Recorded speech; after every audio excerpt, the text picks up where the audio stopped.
1,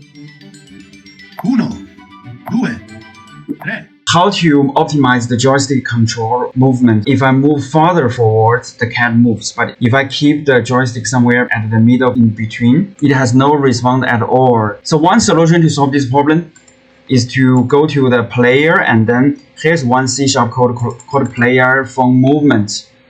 And there's a function called value updates. We can just reduce it from 0.8 to 0.18.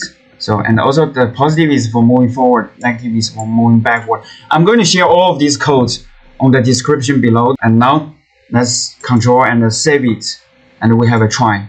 So now you can see even it is at the middle, it is much more interactable. And also the speed is also changed accordingly. 4, 5, 6. Sei brillante. But the problem is that currently it is just only up to number 6. What if we want to make up to number 10? See you in my next video. Thanks so much.